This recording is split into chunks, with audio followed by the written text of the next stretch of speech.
State Governor El-Rufai is at the center of twin investigations involving alleged phone interception and financial misconduct.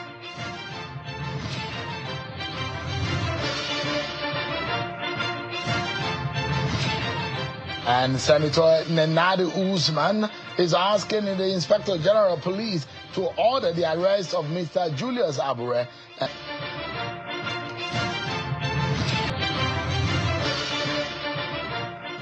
Hello everyone, welcome to the program and thanks for joining this edition of Politics Today Live. Yesterday we began a conversation as we've been focusing on it. It's because it's not captured in law. And thankfully, you are a lawyer. You've worked in NFL all of these years. Give us an understanding, the implication of the debate about electronic transmission of result. Legally speaking, what does this mean? Operational-wise, what does this mean? Have we graduated? Have we moved? Have we developed from where we left it off 4 years ago, Mr. Egene? Thank you, Sheon. It's a painful and sad reality that after several years of collective efforts to give meaning and purpose to the ballot as the best means of the expression of the will of the people in a democracy, as exemplified by processes, procedures that we started developing since 2010 under the Jaga leadership down to the period of the last chairman, all aimed at taking our electoral process from the poetry and rubric of pain and frustration. Here we are again, several years after. We are still debating what had been long supposed to have been settled. And that's basically, for the past 2 years, I have told folks that I have decided to say good night to Nigeria. Because after 30 years of the struggle for a better Nigeria, particularly having to be in the commission for 10 years, I consider all those 10 years with what is going on as a waste of my precious life. But I decided, based on so many calls across the country, and particularly the fact that when I recall Pythagoras, when he was fed up, as I've been for a while now, with his people of his own time, Pythagoras went into isolation. But subsequently, at some point, realized that the best way to study human beings is to come back and live with them. It's on that basis that the current debate that's ongoing, that your humble self and so many media stations have been calling to hear my opinion, that I decided to offer that today. That's point number one. Number two, it should be noted that the greatest promise of democracy, why it is embraced, it is essentially because it brings about participation and accountability in the process of human development. Shown as at 2012, we came to the commission in 2010. The commission has carried out innovations, realizing the fact that any institution or society that fails to embrace innovation will suffer decay and chaos. On the issue of transmission of results, let me state this emphatically, that in 2021, the Independent National Electoral Commission, where I served for 10 years, that I consider as wasted years of my own legal practice, the commission issued a comprehensive statement Just as what is going on today, this debate. INEC is absent in this debate. INEC is isolated. It is INEC that conducts election. Whether there is capacity, whether INEC is ready, whether there are infrastructure to support e-transmission, the Commission is expected to speak.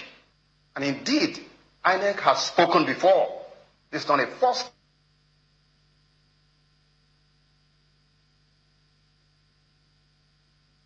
Documents that should be released.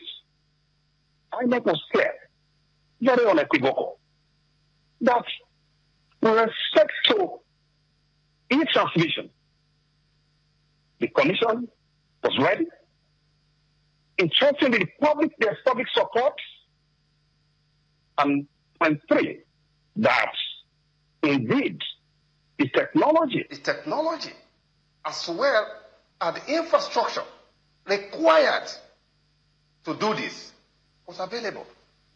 That was a public statement before the enactment of the 2022 Act. Regrettably, as I've told Nigerians before, that what appears to be the greatest link, the weakest link in the line of the defense of democracy and the rule of law is my constituency, the judiciary. You refer to the Supreme Court. Supreme Court, the problem we're having today is brought about by the first court. How? Since 1979 up till 2015,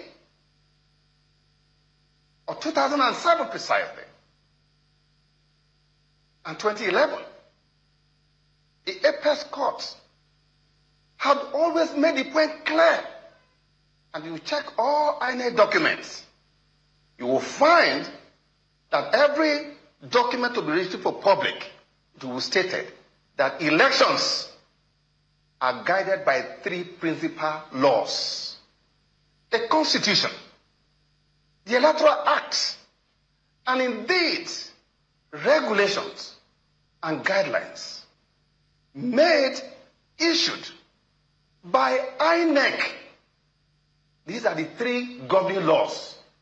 All these laws, they have the force of law that must be implemented fully, fairly, and impartially.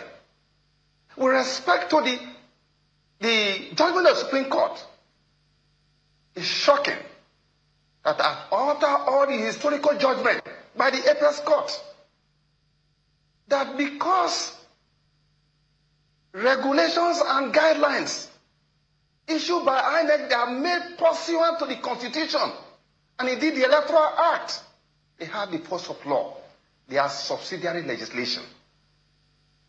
Because if you go to the first alteration of the Constitution that was brought about by the Jonathan regime, who, when he came to office, because of his votary for credible election, when his attention was drawn to Section 160, as it was then, with respect to executive bodies set up under Section 153 of the Constitution, he subjected INEC to the direction and control of the president at the federal level and at the state level with respect to SIEC. When that was brought to Jonathan's attention, they wanted freedom for the umpire. That led to the first alteration. And in that alteration, Nigerians should go and read it. It stated clearly that of all the executive bodies set up with respect to the Independent National Electoral Commission, its powers to make its own rules and regulate its own procedure shall not be subject to any authority, including the president. It's written there in the Constitution. Furthermore, Section 148 of even the 2022 Electoral Act is unequivocal to the effect that the INEC, the Commission, shall have the power to issue regulation and guideline to give effect to every provision of the Electoral Act which has to do with elections. This background knowledge is important to see the tragedy of the decision of the Supreme Court that has thrown everything in disarray, and that today we are arguing, debating what has belonged with settled. So, it is that decision that has informed the idea by members of the National Assembly when they worked together. In fact, I was so impressed, ab initio, that there was no partisan attitude in the effort in the current act.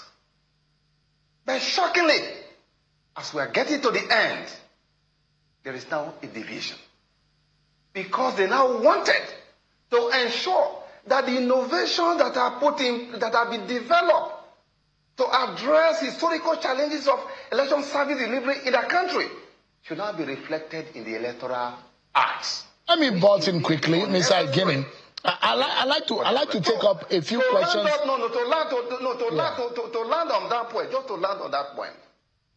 It is that effort that has now led to the current debate that is going on with respect to the proviso that have been put in there, which is a replica of incident form, a reintroduction of incident form, and it's a recipe for chaos. And as we go on this program, I am going to give you details of how that is going to cause problem in the coming election, because there will be no network, since there is now a law to the effect that where there is no network, that is the point that needs to be noted.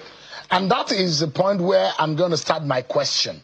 So for a lot of us who remember the card reader machine and how the law at the time gave the power, discretionary power, to INEC official on the field to say, should the card reader fail, you can reverse to the incident form. And some people, like you mentioned, just went straight to the incident form and started filling it and padding it, as it were, at a time. But we graduated, we moved forward. But those will be asking that, because, and Senator Bayemi Bamdele has given, from his position as a majority leader, giving an analysis of our infrastructural problem, of how we have advanced technologically, and said, based on that, we need to give a corridor, a safe corridor, should technology fail, for us to give that discretion to say, if it fails, this will happen and that will happen. Do you agree with him? I partly agree with him and partly disagree with him completely for the following reasons. The distinguished senator knows, he's a lawyer, and we're on this common knowledge, that discretionary powers are susceptible to abuse.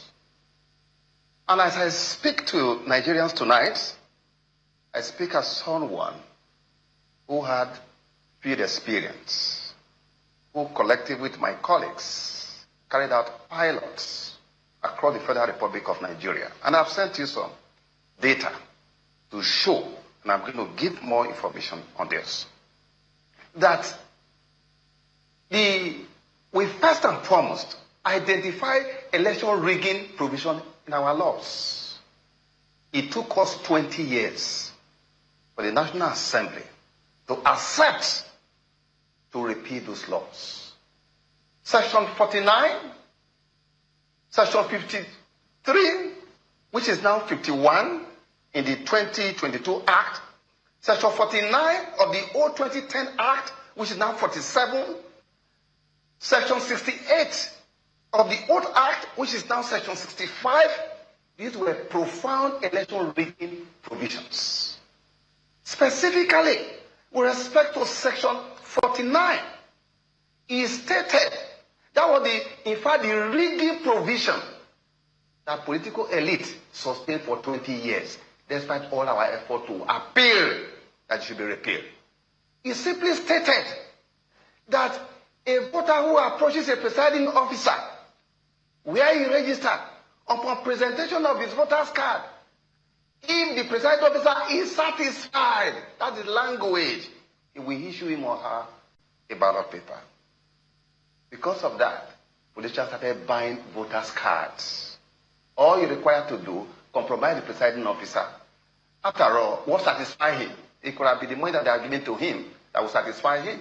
There was no objective means to identify a voter because the credibility of election in a democracy of one person, one vote, one person should not have multiple votes. It was when we came on board that we decided to sanitize. When we discovered that the legislature was reluctant to do so, because first, you must understand that if those who are going to be regulated by laws are the ones to make law, two things will happen. There will be statute capture and there will be statute sabotage. And I will give you details of statute sabotage. But with respect to this, it was against that background that we now, under the Jega leadership, we now introduce, first, recall that in 2011, we had to do separate accreditation, separate voting to deal with that section 49 that was the rigging, so that we could know who actually are the voters. That was in 2011. Now, because we came in a very short period, by 2015, we now decided to have the innovation of the card reader. The card reader business was to identify, because we have now succeeded for the first time. You know, we can easily forget this in this country, that before we came on board, every election cycle, Nigerians are meant to come and register. 18 years old people who are registered, you must need to register. But we succeeded in the 4 tracks of the EBS system, we did what we call the biometric registration of Nigerians successfully. With the biometric registration of Nigerians, we now introduce what we call the card reader as an identifier to identify, confirm, and authenticate. Now, when we now realize that people were having fingerprint issue, we now decided that how could you see a Nigerian, a citizen, who has come before a presiding officer? You could see the name on the register of voter. But the only challenge was that we are not able to confirm. Of course, on the card reader, you could see his picture, but you cannot confirm his biometric. We now decided that, look, you know what? There should be what we call a special form to show so that you can enter that special form, which is a discretion given to the presiding officer. Sheon, do you know what happened? In that card reader, we had an application because for inclusive electoral process, we took into account people who have lost their fingers, thumbprint. So there was an application in the card reader to take into account people like that. Do you know that in many places, the card reader was shut down? In most villages, they no longer have fingers anymore. A whole village, all fingers gone. They were now using that application, using incident form. That was what happened.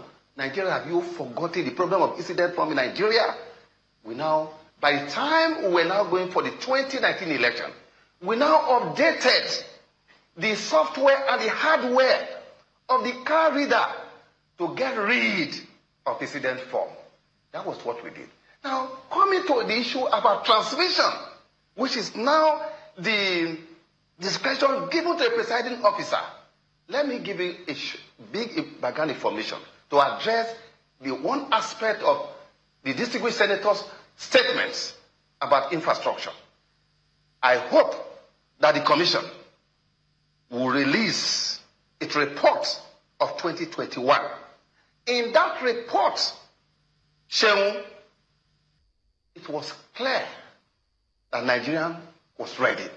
In that, INEC and NCC, there was what a technical committee set up in preparation for e-transmission. In that committee that was set up, it was headed by one engineer, Obale Baska, including the National Commissioner, Mohamed Leki. They were the co-chairmen. Their report, they came out with an interesting report that with 2G and 3G, we had 93% coverage across the Federal Republic of Nigeria. Polling units where we could transmit result. Please show, I have put excerpts of that report showing Zamfara, Borno State, all those places, showing that we could transmit and all that. Based on that, the commission came out with a report and allocated polling units to the mobile network of operators, the MNOs, Airtel, Nine Mobile, MTN, and Glo. There were 4. At the cost of 395,123,000 for the purpose of SIM cards, data bundle, configuration, and so on. The commission was ready. But what was the problem? Section 52 of the 2010 Electoral Act prohibited the use of any electronic process in our elections in Nigeria. They put that in there. When we came in 2012, we made submission to the National Assembly to get rid of that. They refused to do so. And that is why I've always made a point that any society that fails to embrace innovations will face chaos and decay. Now, they refused to do that. Because of that, INEC had to find a way around it with scattered innovation. As a matter of fact, let me inform here that with respect to e-transmission, it may interest Nigeria to know that when I was the commissioner in Cross River State, the first pioneer effort, pilot that was carried out, was led by Chidi Uwanfo, that cerebral engineer in INEC, with his team of brilliant INEC engineers in the office under Jega. They came to Cross River State when we conducted Governor Lie Imoke's second term election. I sat in my office where I'm seated here. There was a dashboard, not even I read, there was a dashboard put in place in the 18 local government of Cross River State. From the ward level, using laptops, working with the telcos. Results were coming in, they were it was amazing. I was seeing the result, everybody was seeing the result. That led to our initiation of the big hall that we built in the INEC office across River, so that could be going on. Mr. Iginin, just quickly, because of time. We refer to infrastructure. So yeah. refer to infrastructure. Yeah. For infrastructure, infrastructure is there 93 as of 2018. We are already ready for that. And INEC, in his concluding statement in that report, said that look, where we are ready. Left to us, our preference is for e-transmission. To put a proviso of this nature, having regard to our experience, that where there is no network, I bet you there will be no network in many places. So, Mr. Iginin, yeah. Because I cannot be in a polling unit with a presiding officer. Nigeria cannot be a polling unit with a presiding officer where they can open their phone, they can see network, and the presiding officer says there's no network. That is going to be a problem. In any case, the beavers is configured both to operate online and offline. You must upload it. If there's no network within the immediate vicinity, and when you get to the next stage, it's going to hit the IREM. And the whole idea of the IREM, this is very important, is to underscore, which is what is contained in the guideline, that once you put all the dark alleys from ward level, local government, and all points of collations, those are dark alleys where changes normally take place. But once you transmit the result from the polling unit to the IREF, according to our regulation and guideline, if the result presented at the ward level, at all the other level, is inconsistent with what is the IREF shall prevail, because the IREF result is the result and now that Nigerians have seen at the polling unit, which is already viewed all over the world, so that nobody can change it. So the IREF must be given the legal status required, which is contained in our guideline. But because Supreme Court has spoken, let us now have it real time. And by real time, what is meant is that when the election shall have been completed, the presiding officer has signed the party agent had countersigned. Immediately after that, the presiding officer uses the papers. All you need to do, snap it and send it. You send it, it is both online and offline. So the argument of network is completely... So, Mr. Igini, just quickly, sir, and I like this answer to be very brief. What is the implication of the amendment as is in the House of Reps version compared to the Senate version? If we go ahead with that, what is the implication to the 2027 election, considering the Supreme Court judgment? Just briefly. Well, if this proviso is retained, then there's going to be chaos in 2027 because there will be no network. Now, it is my plea to members of the National Assembly to be mindful of history because they are the greatest casualty as we have presented. Because who becomes a candidate in election is now determined by governors. Who will go to the House of Assembly, the House of Rep, Senate, they are determined by governor, even though there are no such laws. Now, if you don't do that and you don't get a ticket, there's no multiple tickets for each seat of any house. If you don't have that grace of being given a ticket, you could go to another political party. And if you have a system that you put in place already, you can have, that will be a fallback position. And that is why you could see the rate of turnover.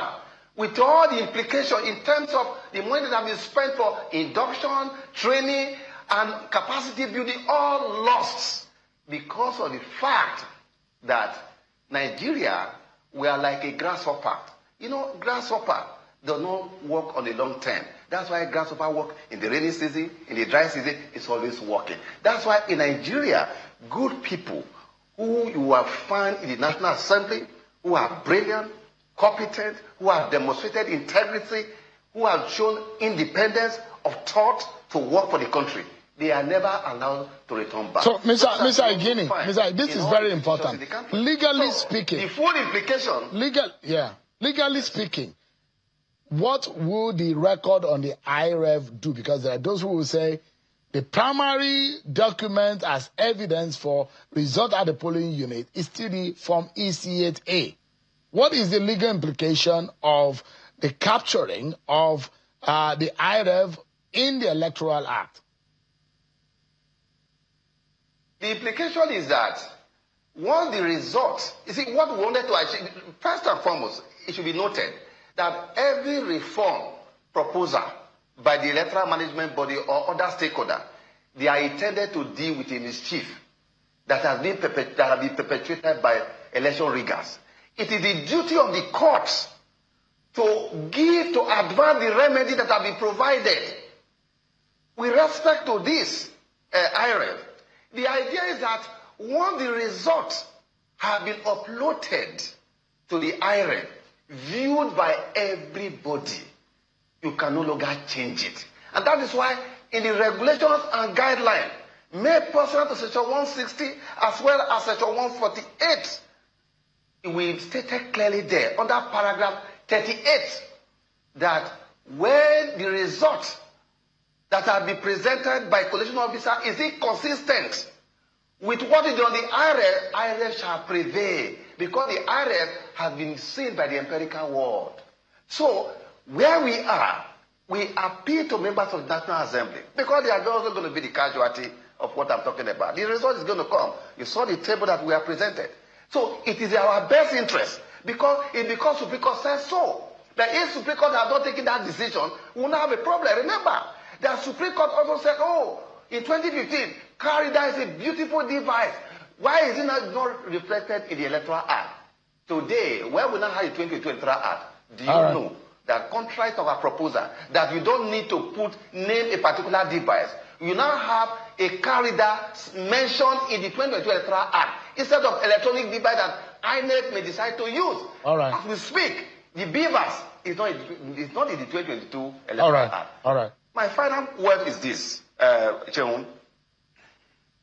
Our democracy, whether it's going to have a hopeful future, will depend on the role of the judiciary. The trinity of the electoral management body, the judiciary, and key actors will depend whether the democracy will have a hopeful future. The rule of law is very important. It's a graceful ornament to a well-ordered and governed society. It is indeed the Corinthian capital of a polis society. Without the rule of law, society is nothing but an aggregation of men and women of the most vicious who want to have their way. This is my message to members of the National Assembly to do the needful for the good and sustenance of our democracy. Mr. Mike Iginin, it's just a pleasure having you explain these issues and the implications to us because of your institutional knowledge and your profession as a lawyer. Thank you so much indeed. The nation appreciates, and we do appreciate. Thank you so much. Mr. Mike Iginin, a very senior lawyer, rights activist, and a former INEC resident electoral commissioner. Thank you so much indeed for your time tonight. Thank you. We'll take a break, everyone. But when we return, El-Rufai's matter with the federal government is a triple case that he needs to answer. And I will be joined by a senior advocate of Nigeria and a security consultant. The legal implication of El-Rufai's matter with the federal government and the security implication gets our attention. After this break, everyone. Let us see. This is to inform the general public that Philomath University has appointed the following distinguished Nigerians to serve on the governing council of the university. Dr. Chris J. Miyaki, formerly the Executive Secretary, Acting National Universities Commission, NUC. Professor Isahayato Chiroma, SAN, formerly DG, Nigerian Law School. Professor Omohua Adiliye, FWACP, Consultant, Public Health and Community Medicine, University of Benin Teaching Hospital, Benin City. Warm congratulations, Philomath University, Abuja. In the beating heart of Owerri, business never sleeps. From sunrise to sundown, the wheels keep turning. And behind the scenes, vision meets action. Governor Hope Uzodima's leadership has turned manifestos into reality, transformations that feels like a miracle. But progress needs peace, and in Imo, it's not left to chance. From land to sky to river deep, guardians are watching, protecting dreams and opportunity. At Orashi's quiet shore, hydropower is rising, set to energize a growing economy. The change is visible. New roads emerge, industry hums, communities come alive. At the center, a digital revolution. 500,000 young minds trained each year to build the future. As Orashi rises, so does Imo and the hopes of a hard-working people. The new Imo is on the rise. My baba, they always say, for market, every day gets your own wahala. Sometimes people go want scam you. But Baba say, no be by gra. You must cool down, dey sharp. Because with OPay payment, your money go enter sharp, no story. But inside market, anything fit happen. One day, we no see phone again. My Baba remember OPay USSD lock, dial *955*131#. Baba press and lock account. From market woman to driver, from small boy to big man. Now OPay, they protect people like us. My Baba fit sell, press phone, collect POS, and still they teach me price. And when they don't tire, go just tap OPay night guard. We no fear for this our hustle life. Now OPay be the people payment shield. Ondo State leads with unmatched investment potential in Africa, home to Africa's largest bitumen deposits, with over 75 kilometers of coastline and an upcoming deep sea port. Ondo State stands as a strategic gateway for global trade. Now is the moment. Global investors are invited to a closed investors roundtable with the executive governor. Visit OndoInvestmentSummit.com.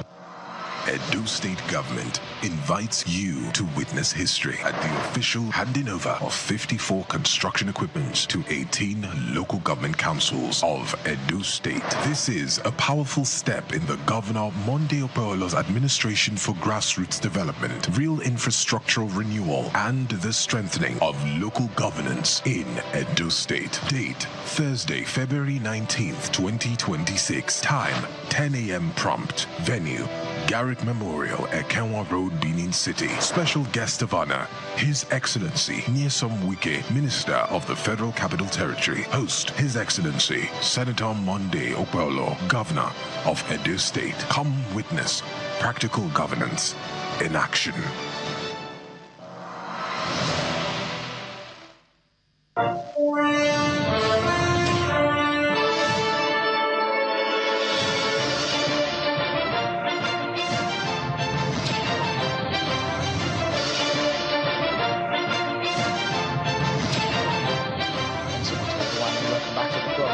Former Kaduna State Governor Nasir El-Rufai is at the center of twin investigations involving alleged phone interception and financial misconduct. The federal government has filed a 3-count charge against El-Rufai at the Federal High Court in Abuja, accusing him of unlawfully intercepting the communications of the National Security Advisor, Nuhu Ribadu, following remarks he made during a televised interview last week. The charge is filed through the Department of State Services, side provisions of the Cybercrimes Act and the Nigerian Communications Act. Meanwhile, Mr. El-Rufai has also honored an invitation by the EFCC over allegations linked to his administration in Kaduna State.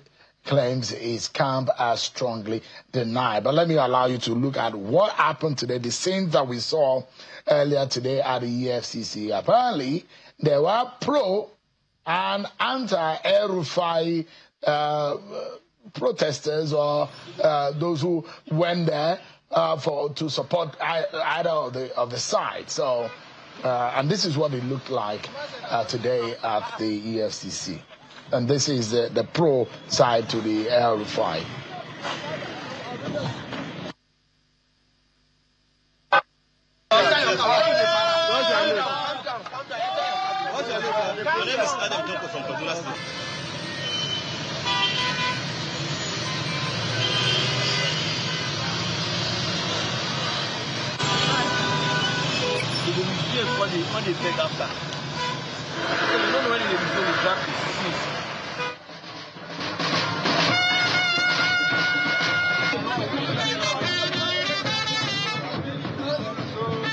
Almost ending in a total chaos until security operatives had to shoot the tear gas to disperse the protesters and those of them carrying placards, the pro and the anti-supporters of Nasir El-Rufai. To get insight on all of this one tonight, I have joining me a very senior lawyer, senior advocate of Nigeria, Mr. Deborah Adamson, here in the studio with me. Thank you, Dr. Bukati, for your time tonight. Thank you, Sean. Let's first and foremost examine the legal point to these. And there are those who are concerned about the statement of Mr. El-Rufai saying he wiretapped, and he said they were listening, which invariably those who will say is the same thing, wiretapping, listening to someone's call, and says, look, someone did and gave it to him, and they heard that the NSA had ordered for his arrest.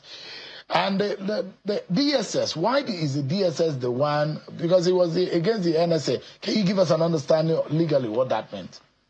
The starting point is clear. If you look at the National Security Agencies Act, it is clear about the role of SS, State Security Services. Okay. One of it is to prevent security breach and to maintain peace within the jurisdiction of Nigeria. And where security of Nigeria is being threatened, DSS has a responsibility. This is clear. Cannot be taken away from them. Now, if you look at this critically, the statement made by Malam El-Rufai on the national television, you look at the implication. What is the intendment? What does he intend to achieve by those statements? To my mind, it's clear that these statements is capable of destabilizing this nation. How? First of all, you know that it's against the law for anybody to tap without court order. It's a did. Is it unlawful for him to use the information gotten from someone who has listened? If somebody, the way I would interpret it is that it is possible that he has commissioned somebody to do that for him. That's possible. That's possible interpretation. Okay. But even if he did not do, assuming somebody had access to the communication of another person, another citizen of the Federal Republic of Nigeria, and he taps him and gives to another person for his benefit, is it not accomplice? The law is clear. Essentially after the fact of the matter. So he cannot exonerate himself. But it's an issue of proof.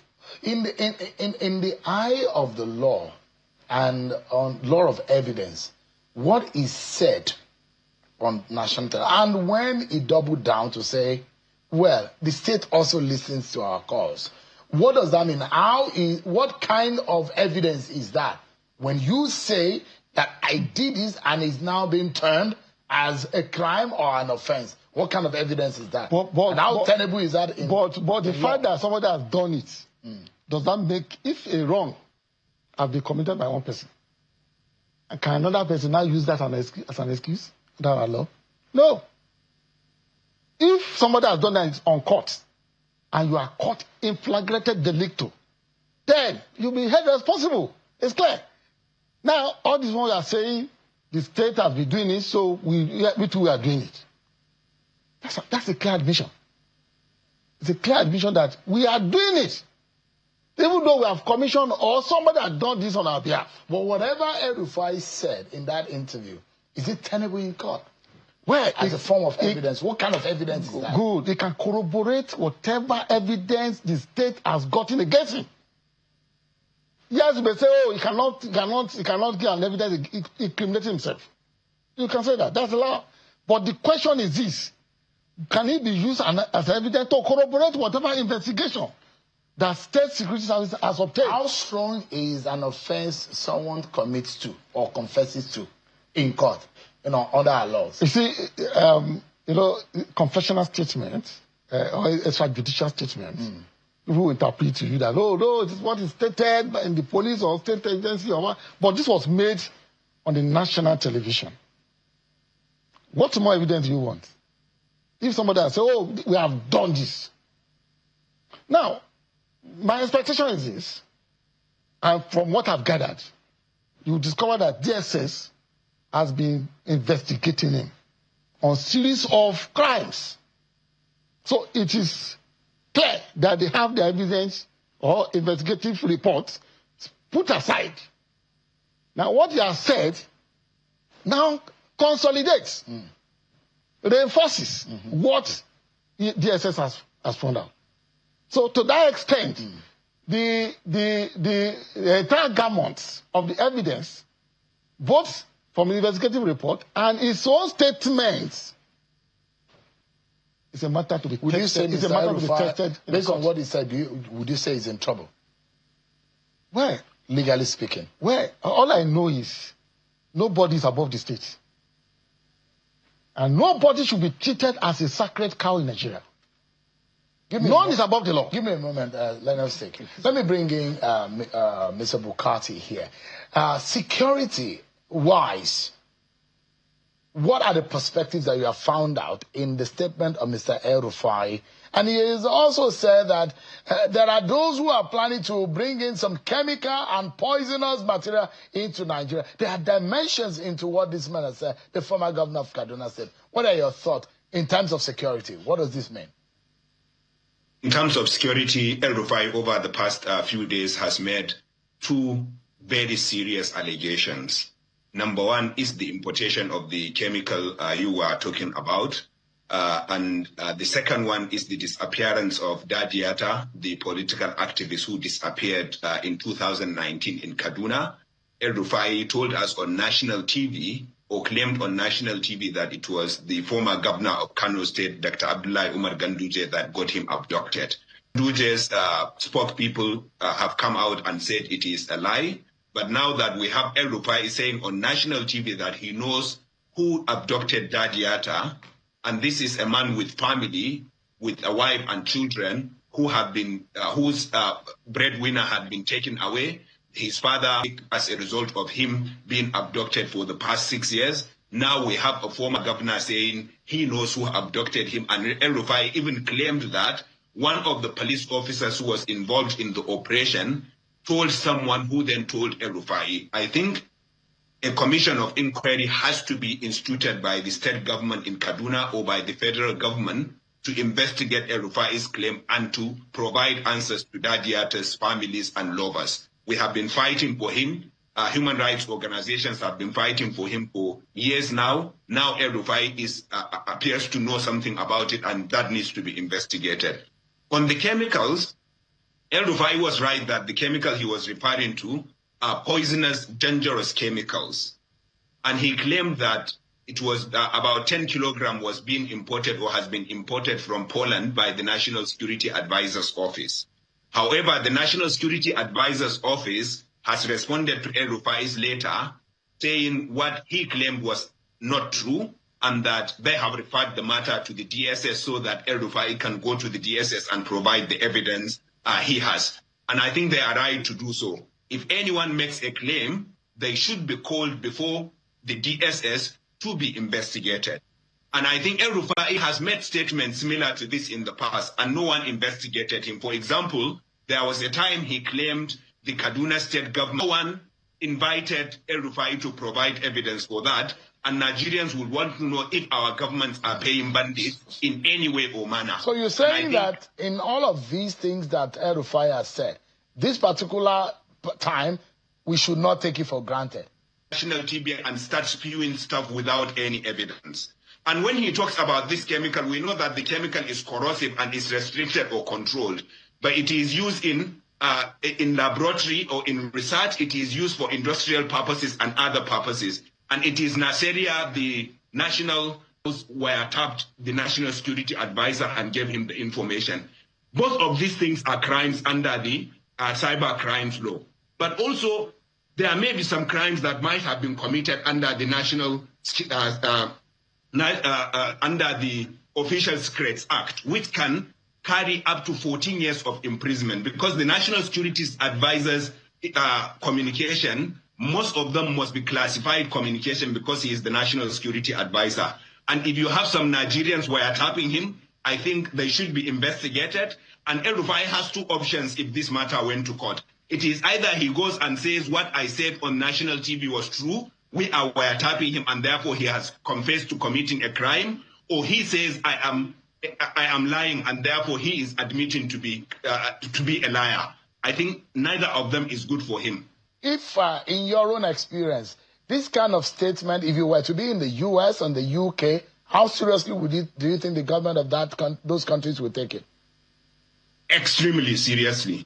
Because there are three major issues in this statement, Shehu. Number one is, what kind of country do we want to become? Do we want to become a country in which a politician can come on national television and confess to committing a crime and go scot-free?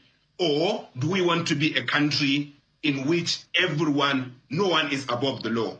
And if you ask me, not even Sardauna, not Awolowo, not Azikiwe can be above the law. If they came on national TV and confessed to have committed a crime, they should be investigated and punished. All right. Secondly, Sheun, we also need to be a country in which politicians are asked to provide their evidence when they make claim. We cannot allow politicians to spread misinformation, disinformation, and untruth. And so we should ask El-Rufai to provide evidence for his claims. Just for us to close, Senior Advocate, where do you, as a lawyer, there are those who say that those charges are too lightweight considering the weight of what some Nigerians perceive, and perhaps maybe it's diversionary. Politics into a serious issue in Nigeria does not mean you should not be accountable for your actions. If his actions are contrary to the law, sir, if you look at the target of this man, the way he has comporting himself, he's acting as if he's an emperor. To the extent that nobody can touch him. This same man who coined the theory of body bag, and nobody acted when he made that statement. Do we continue to watch him on that one? So he must be punished accordingly if he's found guilty. Adeboro Adamson, Senior Advocate of Nigeria, and Mr. Dr. Bulama Bukati, for officially confirmed. Dr. Bulama Bukati, thank you so much indeed, gentlemen, for your time tonight on the program. That's our show for today, everyone. Many thanks for watching. I'm sure God bless Nigeria.